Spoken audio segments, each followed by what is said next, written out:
when we first connected, you sent me a copy of the journal and the book. And, you know, I was looking through it, and there's some things since I've started working in this field. I've talked about this I've started to talk about it with my parents, and my sister and my husband. But you really do highlight a lot of things that I wasn't even, you know, thinking. Reward cards. How many reward cards do we have? I know. And then what happens to it, you know, like it, you know, your online presence is so huge nowadays.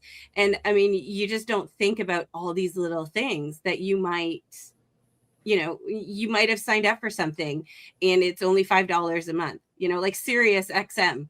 Like we just signed up for my husband because he drives 2 hours, a 2-hour commute every day. Right. So he likes the radio, you know, and if he had just done it without me really knowing, there's, you know, $15 a month that I wouldn't have thought about. Luckily, I generally do all the bills, but I have learned that we talk about everything. So he knows how I do it. I show him our calendar, and we share bank accounts. So he has access to all that, but we do share, like he knows when it's happening, when I pay it. Which made a huge difference because we've taken turns over our years of our relationship as to who's taking care of what. And like, so we know the basics of that sort of thing.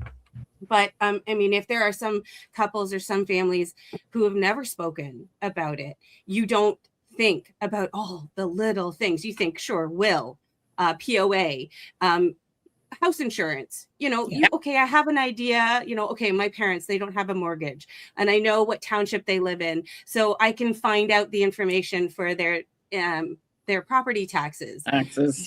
But I'm also grieving, say, you know, or you're in the moment of you're grieving for either the loss of your parent or the loss of who they were if they were in an accident or an illness that suddenly hit them. And you're not thinking about that. And you also have your life to live. You also still have your family. The most tragic story where a couple had lost their 27-year-old son in a workplace accident.